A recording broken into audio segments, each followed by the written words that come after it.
Welcome to episode 18 of Rail Talk. My name is Joe Bianca. I'm an ownership advisor at West Point Thoroughbreds, and we're recording early in the day for once, so this is water. Jonathan Green, general manager of DJ Stable, and we have a surprise guest here in the basement studio of my house, my sister Debbie, who is actually the DJ of DJ Stable, I have to admit.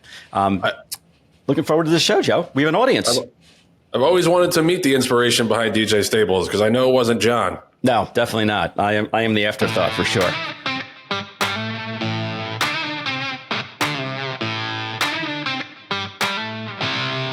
Rail Talk is sponsored by Fasig-Tipton. We talked last week about what a star-studded night it was at the Fasig-Tipton Night of the Stars. So congrats to Fasig and all the buyers and all the sellers. Obviously, a tremendous success as it is every year. Somehow it seems to grow every year still. And that's a credit to everybody at Fasig-Tipton for marketing that sale so well over the years. It really is the place to be with any kind of big-time broodmare prospects or race bears. Had a blast. I know Jon Green and Len had a blast as well. Just a couple of sale dates I want to remind people of. You got the Mid-Atlantic December Mixed and Horses of Racing Age sale. That's December 5th. We also got the December Digital sale, which is December 7th through the 12th. You can nominate now for that sale. I know John appreciates those digital sales at Fasig. And then we got the Kentucky Winter Mix sale, which will kick off the 2024 sale season. That's February 5th through the 6th, 2024.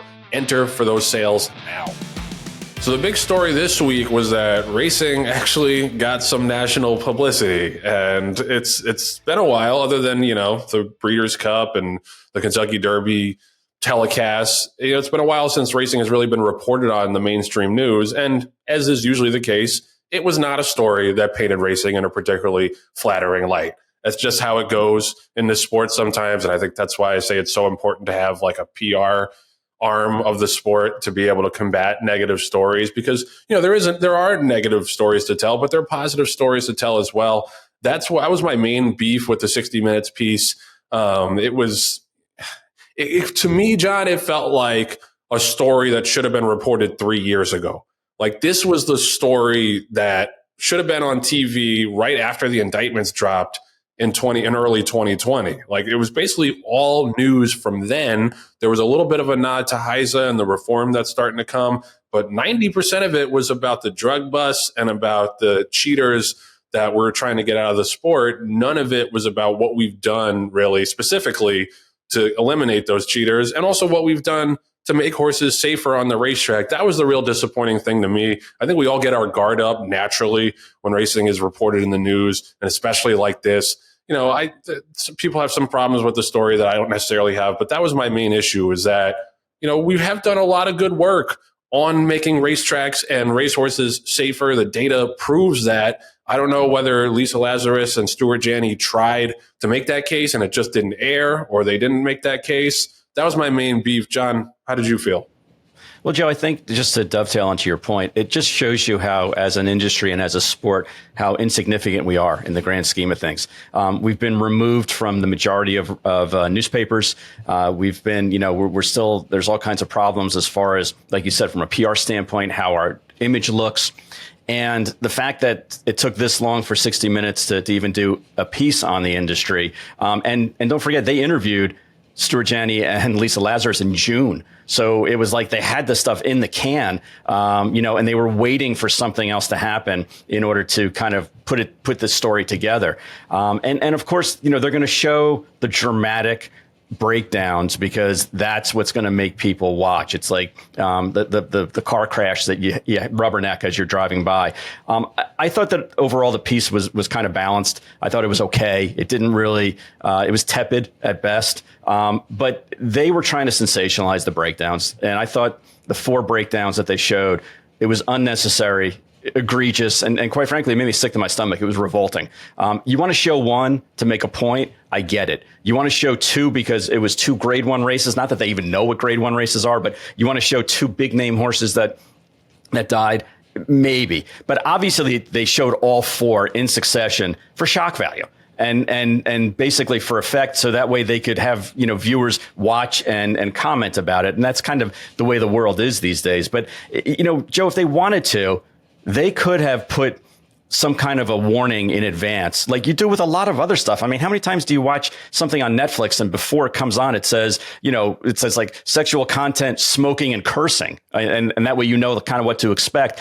If they wanted to not make it a shock value, then they could have said something like some footage is shocking and unsuitable for all audiences. Viewer discretion is advised, or something along those lines. I don't know the exact term that they use anymore, but they could have prefaced it with something like that. They didn't want to. They wanted to show the car crash. They wanted to show the horses breaking down, and that was the biggest point of the story from their standpoint, because they even brought in standardbred industry, which is a completely separate sport than ours, but they lumped in it as if it was all one and the same. Joe, I have more, but let's talk a little. I want to hear what else you have to say about this. Well, first thing I'll say is that sexual content, smoking, and cursing should be the warning before every episode of Rail Talk. I think we can adopt that from Netflix for Rail Talk. But on a serious note, who's having sex? Because it ain't happening in this basement. It's just the sexiness, the inherent sexiness going on here. Like that, I get it. That might be shocking to some viewers, John. Have you not considered this possibility? I mean, Jesus, I guess I'm alone here. But no, that's kind of where I disagree with you. Like, I agree that there could have been a warning beforehand to say there's going to be graphic content that might be disturbing during this story. But the thing is, it's not on 60 Minutes to protect our feelings. Like, these things happen. They happened on nationally broadcast races. Like you said, they didn't even show Maple Leaf Mail and New York Thunder. I think because, like you said, the story was in the can since June. I was surprised they didn't show those. But yeah, a warning would have been nice. But I don't think it's incumbent upon them to desensationalize it for us and for our, sensibilities and, just what we want and don't want people to see, because this shit happens. It's horrifying, but it happens. And, like I said, my argument is that there should have been more reporting about what racing is doing to stop these things from happening. But the fact that they happen is undeniable. And go talk to some of the people that were at Saratoga on Whitney Day or Travers Day and how horrible that was and how they probably won't get those images out of their head. So it's a real factor that we have to deal with in the sport. And, maybe it was sensationalized a little bit, but I wasn't, it wasn't something that I, was shocked to see because I've seen it before. Yeah, I guess if I'm looking at it from outside of the industry, people who don't really know about horses at all. And Joe, to me, I would equate it with if they were doing a show on soccer safety. Okay. I don't watch a lot of soccer. I'm sure you don't watch a lot of soccer. And it showed, all of the vile, language that goes on there and how they curse it at players and they pick on their ethnicity and things like that. I think I would be shocked because you don't hear about it here in the States. You don't see it as often. So that would be shocking to me. I think outside of our industry, watching horses break down is it's shocking to me anyway, but it would be a shocking thing to them that they actually see it. Statistics don't necessarily tell people or show people the real story of an actual athlete, unfortunately succumbing to a life-threatening injury. That being said, there was something else in the story that I thought was interesting. Again, I think it's because of lack of journalistic interest on their part, but they lumped together, like I said, the Meadowlands owner, Standardbred Racing, and our industry. They also lumped together Jason Service, Jorge Navarro, Dr. Fishman, who, again, should be lumped together. They were all found guilty of various crimes. And then they put in Bob Baffert. And I don't like Bob Baffert, but I can tell you that it wasn't fair to him that he was lumped in with convicted people for those crimes. He's had things that have, his horses have been tested positive for certain substances. But for the most part, not for the most part, he's not going to jail for it. Those other three guys did go to jail and rightfully so. So I don't think that was necessarily fair. Again, I thought it was sensationalizing. It's the one face that the majority of outsiders know in our industry is Bob Baffert. And I think, again, they were doing it to try to get a rise out of people and try to make them kind of, be interested in the story because there was a name and a face that they recognized. I mean, the case that they were making clearly was that drugs have run rampant in the sport and have permeated all the way to the top of the sport with trainers like Bob Baffert. And that's not untrue. He has had a lot of drug positives. Correct. He shouldn't be lumped in with Jason Service and Jorge Navarro, but he's the kind of guy who has made the sport look bad with drug positives over the years. So I don't think it was unfair to bring him into the conversation whatsoever. And I just, like I said, I think that they had a story they wanted to tell. And I was kept waiting. Like I was looking at the clock. I was like, so are they going to get to the reforms at some point? Like they just kept talking about the shit that happened in 2020 where I thought, okay, we're out of time now. So I guess we're not going to talk about what racing is doing to improve these issues. Like that was the main thing for me. And I'm not scandalized by them showing the breakdowns. I'm not even scandalized by the wiretaps because I've heard them a million times. Right. But there was no, when we did hear them for the first time, there was no sugarcoating that. Like that, to me, that was, just to hear it on tape is just so horrifying. I'm not at this point because I've heard it already, but when we first heard it, like the public deserves to hear that because these were some of the biggest names in our game. Like I said, I just wish they had told the second half of the story, and that's what I was looking for, and we didn't get it. Yep. And one last thing, just to put a bow on this, again, Joe, it shows that we need to have a centralized voice in response to these stories. And again, is that centralized voice the NTRA? I don't know. Is it the HR? I hope it's not, Eric Hamelback and that group. But there isn't a centralized name or group that can, talk about the things that we're talking about. And look, our audience is growing on this show every week, and I think we have a pretty good share of the industry. But outside of the industry, people aren't listening to this podcast. We need to have a voice that can either displace some of the things that, in this case, 60 Minutes came up with, or at least comment about it. And to your point, say, yeah, when you did this story back in June, we didn't have all the numbers. We didn't have a year in to HISA yet. Now we're more than a year in. Here's the statistics. Not that any equine death is good, but it's been down to less than 0.5%, I think, on turf racing, and less than just over 1% on overall racing. That's a huge decrease since we've been implementing these safety measures. Yeah, and it was just it wasn't a greatly reported story. I'm not too familiar with Cecilia Vega, but I would have liked it if it were Leslie Stahl or one of those classic 60 Minutes reporters who really get to the heart of the issue and what the steps are going forward. This was just, I'm not going to say it was a hit piece because, they did mention HISA and talk to Lisa and talk to Stuart Janney, but there was clearly a point trying to be made. And, I kind of want to talk about Eric Hamelback's reaction, some of the industry reaction after this next break.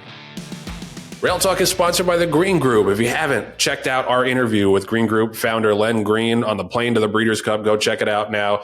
Len dropped a lot of gems, a lot of jewels, a lot of knowledge darts to help you through tax season. Now, tax season, everybody thinks is around April when the due date is afoot. But actually, right now is when you should be paying attention to what Len says, paying attention to your accountant. And the accountant should be at the Green Group because Green Group has over 800 clients in the horse business. And they know two things better than most, the horse business and accounting. And that Venn diagram, that's right on top of each other. And if you didn't go watch that interview, go see it. But if you can't do that, go check out Len. He'll give you a consultation. Go to greenco.com because right now is the time to take advantage of those tax savings. If you miss the boat by December 31st for all the things that you can claim for 2023 for your horse ownership, then you're screwed in 2024. And Len doesn't want to see that. Nobody at the Green Group wants to see that. So give him a ring. Go to the website. Consultation with Len is obviously more fun than just going over your taxes. He's a leading voice in entrepreneurship as well. He taught at the Babson School, as you can tell by the Babson School jacket that he wears everywhere. It's a very nice bomber or leather jacket. And he authored a book called The Entrepreneur's Playbook. He's owned over 30 successful businesses, most notably DJ Stable, who sold a $3.2 million horse last week. He's an expert in the field of horse racing and accounting. Hit him up before the year's up. So you got our reaction to the 60 Minutes piece, but there was some industry reaction that I think is worth talking about. Not for too long because we don't like to give these dudes that much attention and that much shine. But there was a statement, of course, released by National HBPA CEO Eric Hamelback. And some of it I agreed with, about how it was a little, the story was not told in full. But his case, of course, is because it's always about him and about the HBPA. was that his issue was that they didn't report all of the industry folks that are so anti-HISA, the vast majority of horsemen, he calls it. And I'd love to see the statistics or the poll that says the vast majority of horsemen are against HISA. Let me read the entire quote. Everyone in horse racing knows the doping scandal of Service and Navarro was a watershed moment showing some bad actors in our industry. Thanks to the New Jersey Racing Commission, the FBI, and others, the takedown occurred, which had nothing to do with HISA. CBS knew or would have known with even minimal investigation that the vast majority of horsemen nationwide are law-abiding, hardworking, salt-of-the-earth folks who condemn cheating and cheaters, but also strongly oppose HISA in its current form. Could you just have stopped before those last 7 words? Because I was with you. I think that was one of the things that 60 Minutes did not do well, was express that most horsemen are not cheaters. Most horsemen love their animals, would never knowingly or willingly put them in harm's way. I'm right there with you. But then he's got to make it about the personal vendetta that he has against HISA. And my question, as always, in these cases to Eric Hamelbeck, and we got asked to have him on the show, on the old show, that invitation still stands. What the fuck have you done to root out the cheaters in this sport? Like, there's been absolutely no action on the part of the HBPA to kick out those bad actors in your midst. And they have this phony bill that they want to try to have supplant HISA after HISA gets struck down theoretically. And you know how easy that is, just to repeal a bill from Congress and then get a new bill passed. That shit happens like that. So yeah, I'm sure that'll be up and running in no time. But the thing is, with guys like this, they don't have any solutions. They just don't want the government in their business. And that's all this is about. You know, I agree with him that I think the story should have been reported more fairly in terms of how horsemen take care of their horses. But who gives a shit if you're anti-HISA? Like, we've heard that for months and years. And do you think it would have reflected well on the industry and its horsemen if they had made the case that here's this oversight and this reform group coming in, and the horsemen are suing to stop that from happening? Do you think that would have reflected better on you and the horsemen and racing if they had made that case and said the only major reform the sport has had in 30 years, you're standing there trying to stop it? I think that would have made you look even worse. And I'm just so tired of people in this industry that just get their guard up and get upset every time that racing is portrayed in a bad light and never look inward at what they've done to protect the cheaters and to, allow them to prosper among all of the law-abiding, hardworking horsemen that, you are correct, do populate the majority of this industry. John, you have any thoughts? I do, Joe, and thank you for bringing up all those points. It looks to me like there's another situation where Eric Hamelbeck, CEO of the National HBPA, is all about Eric Hamelbeck, CEO of the National HBPA, and basically is trying to get himself into the story again when it's irrelevant. We have HISA. It's in place.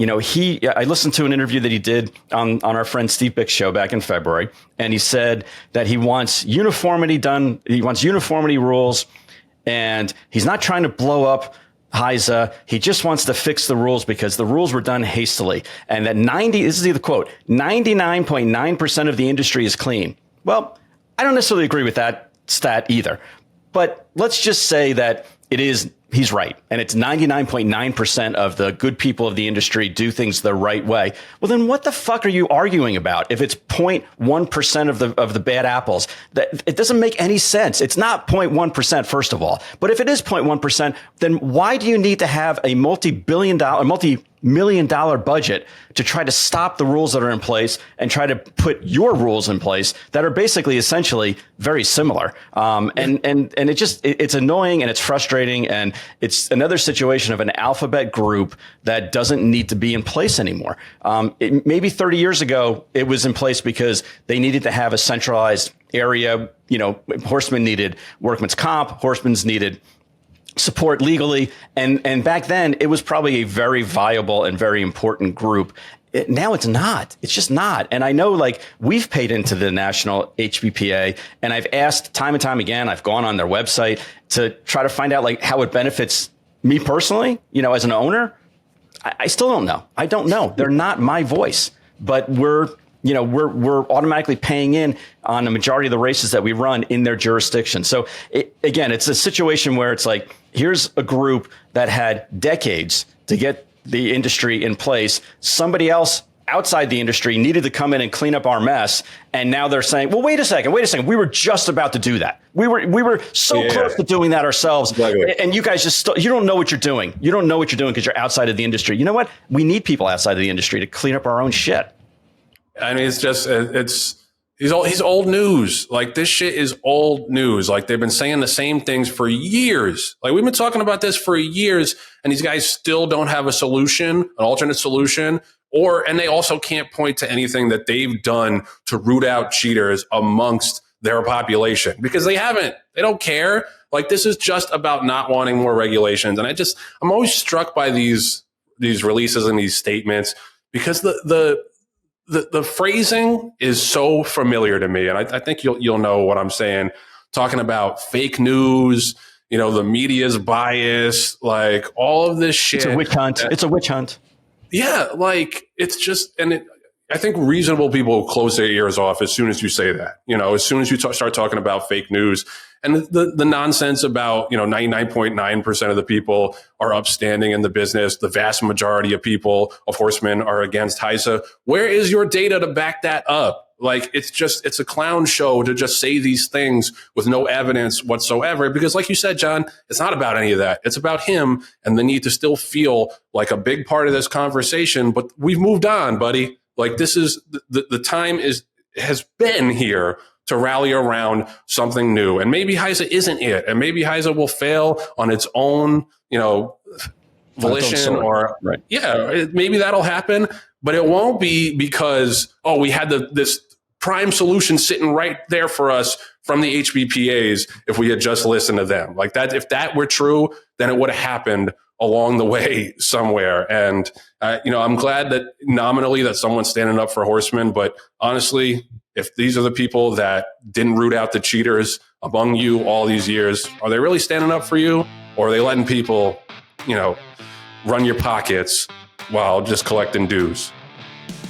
Rail Talk is sponsored by TaylorMaid. TaylorMaid has had a bang-up sales season that continues through Keeneland November right now. They were the leading consignor on Monday, selling 33 horses through the ring. Shout out to TaylorMaid. The work never stops, but we know you guys are dedicated to the horses and to the horse owners, and that is what has gotten you to the top of the business, being one of the leading consignors at every single sale. The worldwide leader in thoroughbred sales, marketing, and horse care, family owned and operated since 1976. We love the Taylor crew, and probably get a little bit of a break around Christmas, and then you got to start revving up again for 2024. But yeah, I mean, this is, John talked about it last week. He's talked about it throughout the year. There's nobody he would have trusted above TaylorMaid with Wonder Wheel. They did a great job marketing, taking care of the horse. She looked phenomenal when she came in the ring. And they do that for all their horses. It doesn't have to be a multi-million-dollar horse. It can be a $10,000, $20,000 weanling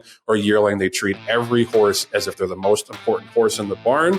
And that's, like I said, that's the kind of stuff that gets you to the top of the industry, that kind of dedication to the animals and to the people behind them. Knock out a little rapid fire PTI style news segment here before we say goodbye this week. My favorite story of the week clearly is the news that Auguste Rodin is going to come back as a 4-year-old. Shout out to Aiden O'Brien and Coolmore. I don't even love the framing on the Blood Horse story, because I guess it was a Racing Post story. Initially it says Aiden O'Brien and the Coolmore team have decided to roll the dice and keep Derby hero Auguste Rodin in training as a 4-year-old in a daring move that adds an exciting extra layer of intrigue to the 2024 flat season. Does he have 3 legs or something? Like, the horse ran fine all season long, was good as a 2-year-old too. Like, I don't like this framing that there's something inherently, I mean, I guess there is like a little bit of a risk, but like the idea that he's going to be coming back to the races and everyone's going to be holding their breath and biting their fingernails the whole time. Like, he's a fucking racehorse. Like, this is what they're supposed to do. But anyway, don't want to get too negative. I'm very stoked that they're doing the sporting thing, not the daring thing, the sporting thing, and bringing Auguste Rodin back as a 4-year-old. My guess is he'll have a pretty abbreviated campaign, probably 4 or 5 races, but I'm hoping that it ends in the Breeders' Cup Classic at Del Mar in November, because I think that, if he's able to do that, be the multiple grade 1 winner that he is on turf, and be a terrific dirt horse, then he truly is, I think, one of the most valuable stallion prospects of the last 15, 20 years or so. So cannot wait to see him on the racetrack. Fingers crossed for good health. John, let me see if I can point the right way. There we go. Tossing it to John now for the next story. Look at that. The magic I love podcasting. also, Joe, in the story, they consider themselves the lads. That's the best. They don't take themselves too seriously like a lot of people here do. You know, they're not multi-billion-dollar lads. They're multi-billion-dollar, and they're not naming back. themselves. They're not naming themselves after superheroes, and they're humble and they know it. Anyway, I will talk about trainers acting badly and Natalia Lynch receiving a 4-year ban and fined $50,000 plus additional arbitration costs over findings that the 2 banned substances were in her possession. And, you know, I thought it was interesting that the arbitrator's report is 30 plus pages long, so I won't read you verbatim. I'll just give you some nuggets. Basically, they said they're throwing the book at her because they caught her lying. They caught her lying on the stand. And, you know, she said that she didn't know that she was, you know, basically she drove her mom's car and she normally doesn't drive her mom's car. So she didn't know it was in there. Then she said, well, I gave it to her in March and I told her to dispose of it because it's not something that needs to be on the backstretch. Well, this is just to clarify, this is like that Thyro-L thing. It's like a thyroxine. Yeah. The bucket labeled for, sclerosing. I know I'm saying that incorrectly. But yeah, Thyro-L was placed. And the thing is, she said she told her mom to get rid of it in March of 23, but the prescription date was April of 23. And they verified on the label, on the tracking number, that the box was delivered July of 23. So, you know, the whole like, oh, I gave it to her and I didn't have it. And then I gave it to her in March to get rid of it. And then, but we didn't receive it until July. You know, that was bad. And then it also says that she also said that the horse that was a gelding that was tested positive was right next to a filly that they did give the medication to, and it's legal to do it, you know, in the duration that she did. And that's why there was residual. And then they found out that the horse, the gelding, was really 5 stalls down, and that the horse, Mary Catherine, the filly, had not been administered the medication, 5 days earlier. Basically, it was like the day before, and they caught her lying again. So I don't know what her lawyers were trying to accomplish. I don't know if they were saying, let's go with one of 2 defenses, either the metaverse defense, like, hey, this didn't really happen here. It happened in an alternate universe, and therefore my client should be innocent of this. Or Joe, for you, it was the Rick Rock Shaggy defense. It wasn't me. Thank you for giving me that millennial style reference. I understood that completely. But yeah, like, you know, don't get on the stand and start lying. Like, and this is not like a HISA railroaded her type deal. This was an arbitrator who said this, that she appears to have made many misrepresentations or inconsistent statements of fact, which detract from the overall credibility of her testimony. So this was the process working out as it was supposed to. And the arbitrator being like, well, I think you're full of shit. Next story. Back to me. This is a little concerning. I think this is something that's been going on for a while, but the Churchill turf course apparently is still not ready for prime time. Now, I looked up when they announced first that they were going to install this new turf course, and it was November of 2020. So it's 3 years ago that this project had started to get into motion, and it's been an issue. We've had horses break down. We've had jockeys say that the turf course is slippery, and you know they've only got about 3 weeks left in the meet. And they're talking about potentially only running the stakes races on the turf. It's just a little bit of a scary situation that after all this time, like, I don't know, maybe the roots didn't take hold or something. You know, contrary to popular belief, I'm not a botanist. I don't have a lawn here in Brooklyn. But it just sounds like it's something that eventually is going to need to be torn up and redone all over again. But I can understand why they're hesitant to do that because they spent tens of millions of dollars on this new turf course. But I don't know. I don't really remember, honestly, if there were a lot of problems with the old one or whether it was just, let's get a new shiny thing so we can say we're making capital improvements. And I say that legitimately. I don't remember which way it was, but it's unfortunate, I think, that there's still 3 years later not fully comfortable racing on that grass course because Churchill has a lot of really nice turf racing carded, and it'll be a shame if we don't get to see it. Last story, John. back to you. Well, just to get that last one in, Joe. I love how they attributed an unnamed jockey that told the Daily Racing Form that the turf course was quote unquote slippery.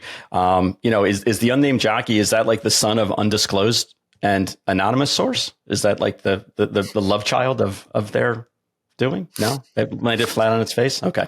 Eric Hamelback is my writer, so you know that's the wah wah. Exactly. Joe, I want to talk about just the tale of two sales and how different the market has shifted just in the past week. We talked effusively about how good the Night of the Stars was at Fasig, and then the longer Keeneland November sale occurred. And the first day, I think the numbers were pretty comparable to what they were the year prior. But then through the first 6 sessions of the 9-day auction, 1,300 horses have sold through the ring for $163 million, an average of $122,000, which was a decrease of 15% from last year, a decrease of 15%, which is significant. And the average is down 18% over year to year. So definitely the everything's shifting even more so. It used to be where there was a little bit of a middle market. Now there's no middle market. Basically, people either want the really expensive horses and they're willing to overpay for them, or they want the really inexpensive ones that they can kind of, cash in as a lottery ticket if they happen to hit. But it's not a Keeneland thing. I think it's an industry thing. I think just the Keeneland sale numbers are showing it, proving it. But the middle market, and this isn't news, but we're in deep. I mean, it's happening now more and more. And this is like when we're still in a relatively decent economy. Imagine when we get to a recession again, what's going to happen. But I think it all plays into why there's a decrease in the number of horses born every year, why there's a decrease in races that are going, and now why there's a decrease in sales numbers as it's showing through this larger sale, and the larger sale that has everything from grade 1 winners all the way down to the bottom low level claimers. We're in trouble. We're definitely in trouble showing it economically as well. And Joe, I wanted to throw a shout out to you and your friends at West Point Thoroughbred for your very impressive win of Cugino. I mean, that Trilling Candy 2-year-old colt won really impressively over the weekend at Aqueduct for Shug McGahee. And it was not, I think everyone was a little surprised. He was 6-1. So it wasn't even like he was the favorite or the second choice, and he had trouble in the beginning and then ran by those horses like he's going to be a good thing. So congratulations on that $225,000 purchase for West Point Thoroughbreds. And I think you were there, right? Yeah, no, that was great. That was like maybe my favorite day yet at West Point. We had a bunch of really good partners out there. Some guys who had been on some horses that didn't work out. And Cugino was a horse that we had high expectations for in the spring. And then he got sick in the summer and we sent him to Patty Hogan. Shout out to Patty Hogan. Did a great job nursing him back to health. And supposedly when he came back to Belmont, he just picked up like he had never been sick in the first place. Shug's done a great job nursing him along, and just Shug's one of those guys, like he's just not going to run the horse unless they're 100% ready. And you saw that, like he was 3 wide on both turns, came flying home, ran his last 5/16 in about 28 and change. First time out, like that's a real racehorse. So I appreciate John for the shout out, and hopefully he can stay healthy because he could be really nice. And we also had a horse on Sunday win in Signator. And Signator was a horse that cost $1.7 million. And he was early on the Derby Trail last year. Had a nice maiden win at Aqueduct, and then he got hurt. He was out for about 6 months or so. Came back, did not run that well the first couple of times. But again, Shug tries different things, gets horses race ready by racing them. And he ran huge the other day on Sunday, got a 94 buyer, was wide on both turns. Again, fast come home time, like 35 and change for the last 3 furlongs. He's a horse that he could make some noise in the handicap division next year. It just goes to show you, like, it helps to have a trainer that sticks with the horse, believes in the horse, and tries new things, and isn't like, well, this horse stinks, I'm going to drop him in a claimer. Shug is a long vision guy, and we appreciate having him on the team. Appreciate John for the shout out as well. All right, so that's going to do it for this episode of Rail Talk. Before we go, I want to shout out one of my favorite West Point partners. I love them all. But one of my favorites, Howie Fishman. Howie's my guy. I met him up on the West Coast. He's a part owner in Slider, who we had at the Breeders' Cup and the Juvenile Turf Sprint. So I just wanted to shout out Howie and his wife, and they're great partners and great people. That's going to do it for this week's episode. We recorded early. I hadn't had my breakfast. I was a little bit cranky, so possibly get sued off of this, make some people angry, but that's okay. That's why you tune in the show, because it's no nonsense. So thanks to John, as always, for joining me. Thanks to our producer, Patty Wolf. Thanks to our associate producers, Anthony LaRocca, Aaliyah LaRocca, and Nathan Wilkinson. Thanks to the sponsors, as always. Thanks to you, the viewers and the listeners, for tuning us in. See you back here next week on Rail Talk.